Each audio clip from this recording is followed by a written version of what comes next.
आणि त्याच्यातून मिळणारे आरोग्याचे फायदे हे तर आहेतच. स्वदेशीचा पुरस्कार नरेंद्र मोदी आता सध्या करतायत, त्याच्या आधीपासून ते करतात, म्हणजे त्याला अमेरिकेचे निर्बंध हा भाग आत्ता आलेला आहे, पण त्या आधीपासून त्यांचा पुरस्कार तो सुरू आहे. म्हणून ते असं म्हणालेत काल की स्वदेशीचा वापर मजबुरी म्हणजे नाईलाज म्हणून नाही तर मजबूतीने आणि अभिमानाने करू, वेळ पडली तर समोरच्यालाही मजबूर करू, असं ते म्हणतात. तर या विधानाचा गर्भित अर्थ नेमका काय सांगताय? म्हणजे हा कोणाला काही इशारा आहे का? नाही, त्यांचं मजबूर करू याचा अर्थ भारताची आम्ही कोंडी करू अशा समजामध्ये कोणी राहू नये असा त्याचा रोख आहे. आणि तो अर्थातच महासत्तांकडे आहे. म्हणजे तो एका अर्थाने अमेरिकेकडे काही प्रमाणात आहे, काही प्रमाणामध्ये तर चीनकडे पण आहे. त्याचा एक भाग असा आहे की भारत हा जगातला सर्वाधिक लोकसंख्या असलेला देश आहे आणि आज भारत हे जगातलं सगळ्यात मोठं मार्केट आहे. आणि भारताची बाजारपेठ दुर्लक्षित करून कोणत्याही देशाला जगातल्या त्यांची प्रगती किंवा त्यांचा आर्थिक विकास साधता येणार नाही. म्हणजे त्यांना भारताला निर्यात करावीच लागेल.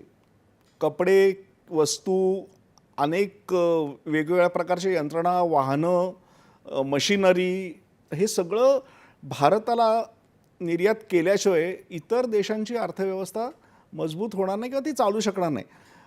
भारताची ही जी शक्ती आहे, भारताची ही जी ताकद आहे, तिचा एक प्रकारे मोदी उल्लेख करतायत किंवा उच्चार करतायत की तुम्ही लक्षात ठेवा की आमच्यावरती तुम्ही एक प्रकारे अवलंबून आहात.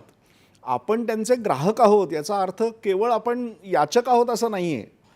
त्यांना आपण पैसे देतोय आणि हा व्यापार आहे. त्यामुळे व्यापारामधल्या या दोन्ही बाजू आहेत त्या महत्त्वाच्या आहेत. त्यामुळे भारताच्या शक्तीचं एक जो जाहीर उच्चार करायला पाहिजे होता तो मोदींनी तिथे केला.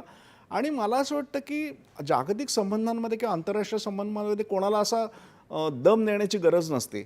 हे अत्यंत सटली चालतं आणि ते सगळ्यांना कळतं त्याचा अर्थ. म्हणजे आमची मजबुरी नाही आहे हे जे मोदी काल म्हणाले, पंतप्रधान जे म्हणाले, त्याचा अर्थ सगळ्या विकसित देशांना बरोबर कळतो.